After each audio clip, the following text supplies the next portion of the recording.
These are the practical structures that make peace sustainable, and I'm going to show you how to transform this into a lifestyle. I'm going to break this step by step in this video. So if you're interested in that, please give it a thumbs up. Don't forget to like and subscribe.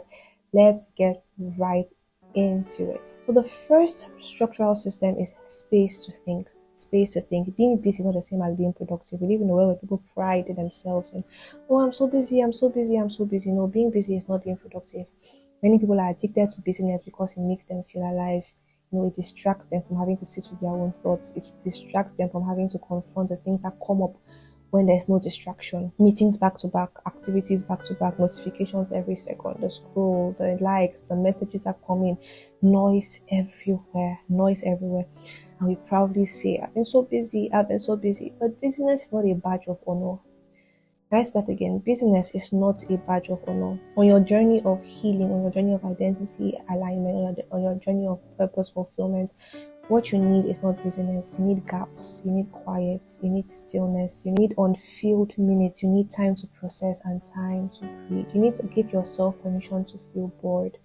This is how you build peace systems. I'm not talking about being an extrovert or an introvert. No, when I talk about this peace conversation, there are many introverts who are chaotic inside. They appear peaceful outside.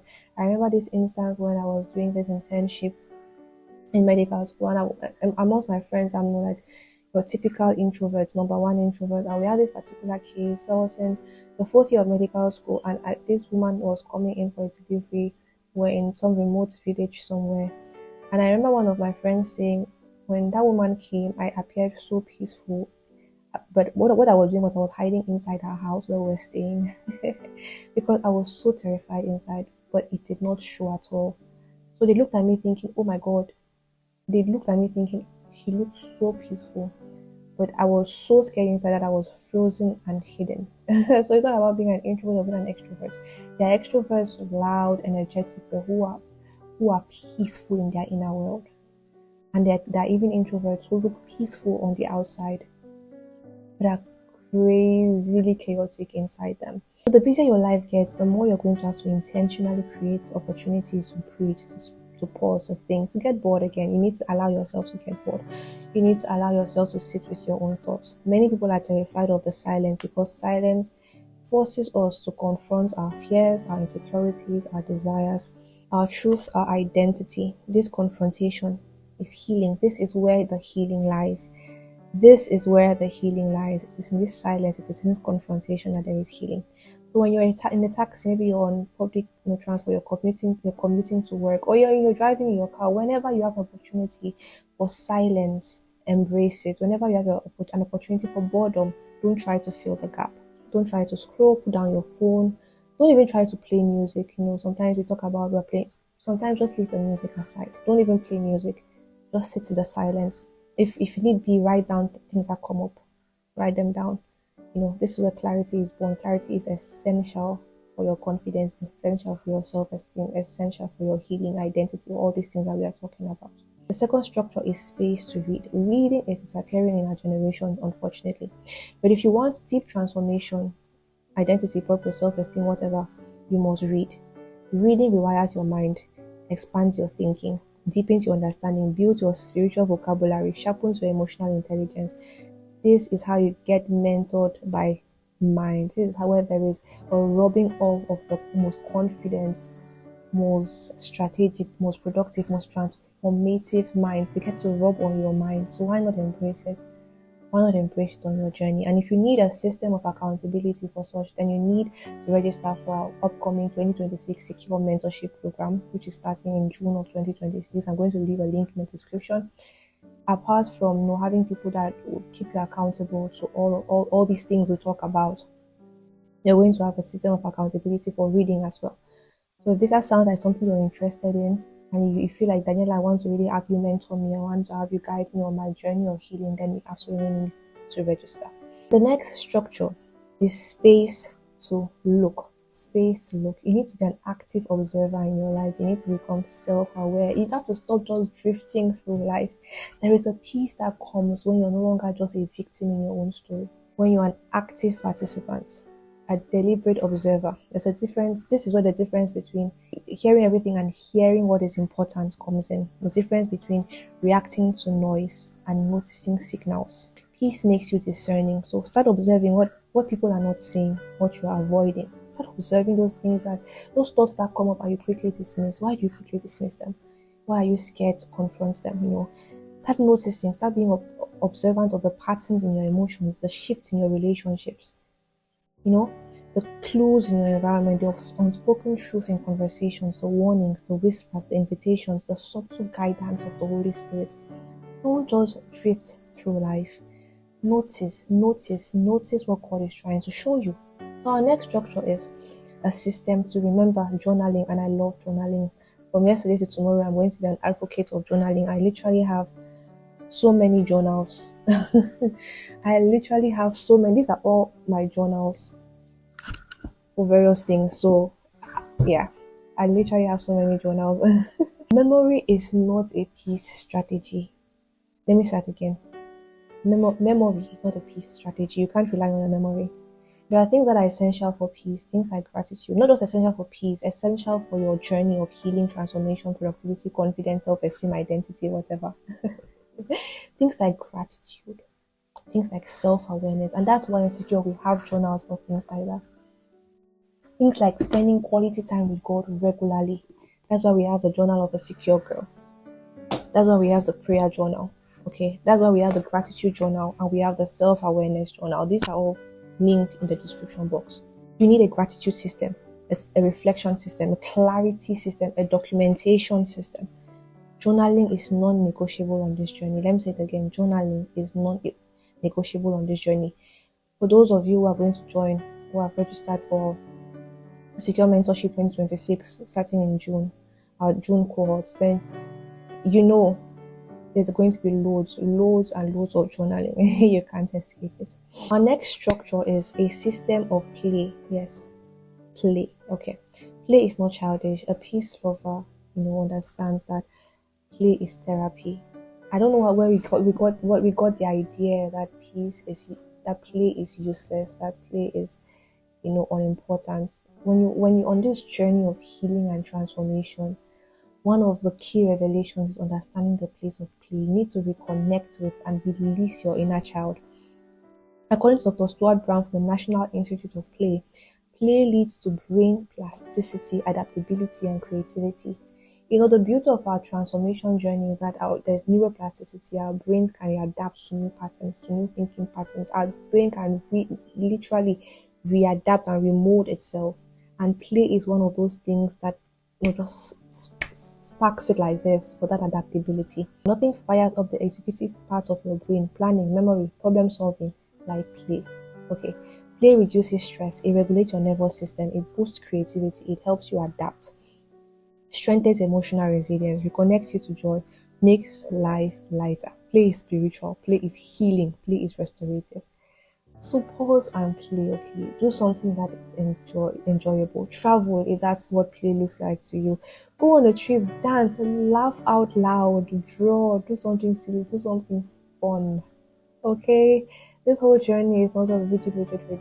These things, something like this, could be the game-changing piece, the missing piece of your puzzle. The next structure is the structure of sleep. Oh my God, this is the most underrated system, the most underrated spiritual discipline, the most underrated structure. Sleep. It literally transformed my life the moment I understood it. We live in a world that celebrates exhaustion. People proudly say, I slept only for 4 hours. You slept even just for, you slept for even up to 4 hours. Me, I slept for just 2 hours this night. And it's like some badge of honor. But whenever I hear somebody say that kind of thing, with a level of pride, I cringe. Because in my mind, I'm like, bro, sis, I'm not going to have you around for long. Your assignment is likely to be cut short. and that cannot be me. You have no idea what you rob yourself of when you neglect sleep. You're robbing yourself of emotional regulation. You're robbing yourself of clarity. You're robbing yourself of energy, of confidence, of nervous system recovery. Literally, when you sleep, there is a liquid that washes over your brain, that literally cleanses your brain. This is research. There's cerebrospinal fluid that washes over your brain and literally gives it a reset. You're robbing yourself of memory, of decision making abilities, of creativity. And these are things that are going to lead to courage. These are things that are going to lead to boldness. These are things that are going to lead to that identity and purpose alignment that you are seeking. Good sleep is a peace system, one of the most important ones. The next structure is boundaries. Okay, boundaries. And I can't even start going into details in this video about boundaries. So if you want me to, there's so much to say about boundaries, and you want me to do a video on that, please write in the comments, say boundaries, we need a video on boundaries, or just write boundaries please or something. And of course, if you're in Secure Mentorship 2026, there's a whole module on this. So yeah, if you're not registered, I really don't know what you're waiting for. I really don't know what you're waiting for. If you like this video so far, please don't forget to give us a thumbs up and like and subscribe to this channel. Hit the notification bell so you never miss anything. The next structure is the structure of buffers, protecting your day with wisdom. This is one of my favorite peace systems. Okay, there's this popular quote. I think it's attributed to George Washington, and there's a Bible verse associated with this as well. He said, "If I had 6 hours to chop down a tree, I would spend the first 4 sharpening the axe." Stop scheduling your day to the very minute. Okay, sometimes when we schedule our day, we have 8 a.m. to 9 a.m. Are we doing this? 9 a.m. to 10 a.m. What if what your program for 8 a.m. to 9 a.m. takes you more time, takes more than an hour to do? What are you going to do? We often underestimate how long it takes to do things. Everybody does that. But you need to start doing this. If you think that it's going to take you 10 minutes to get ready and get to school, then give yourself actually 15 to 20 minutes. If you think it's going to take you an hour to get something done, give yourself an hour, 30 minutes. Whenever you're able to give yourself margin in your day, it allows you to be rested. It allows you to come on time to things, not to be punctual, okay, to step into a meeting on time, no, some minutes before the event even starts or whatever, the appointment starts, and sit and process and fully engage in whatever you're doing. Imagine coming late for things and then you have to start. That's where these are little things that breed insecurity, that breed low self-esteem. Because you step into a place, first of all, the idea of having everybody look at you when you're walking in because you're late, and then you've missed a lot of the session because you were late. How are you going to be confident in that meeting? But if you came on time, that's why many people are always late, always stressed, always rushing, overwhelmed, apologizing, feeling behind because their day has no breathing room. A peaceful day is not created by doing everything quickly, but by giving everything enough space. Because life doesn't always go as planned, peace comes from planning for the unexpected. Our next structure is understanding Parkinson's rule. Okay. So basically, Parkinson's rule says a task will expand to fill the time you give it.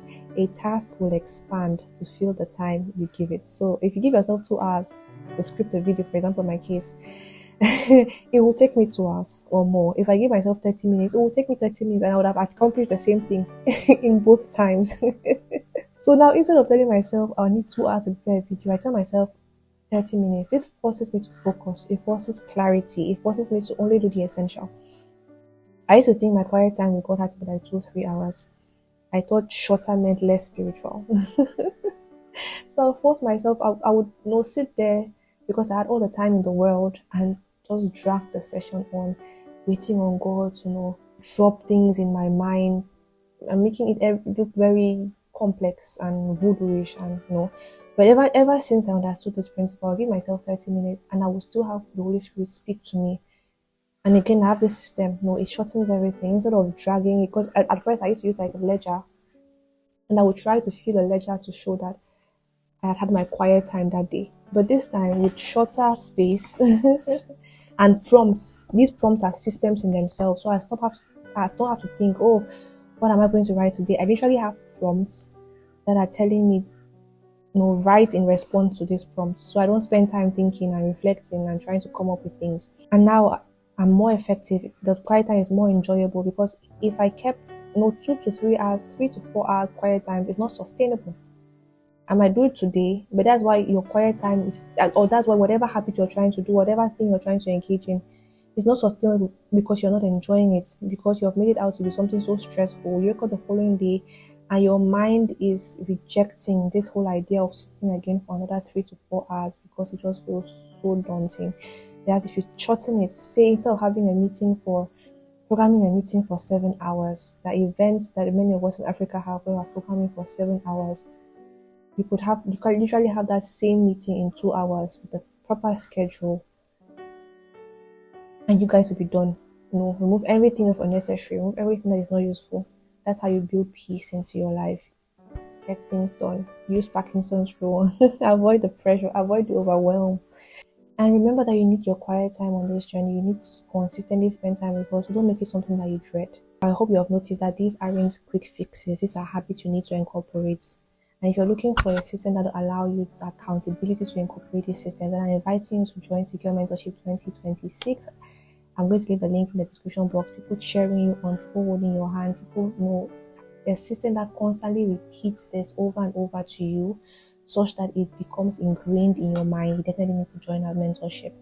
And if you're thinking, Daniel, I get all you're saying, but how do I really do this practically? Then you need to watch my next video where I'm going to be sharing with you my exact 5 a.m. routine, which incorporates all the systems and structures I've been talking about into something very copy and paste. You can literally copy and paste this into your own life. And yeah, see you in our next video.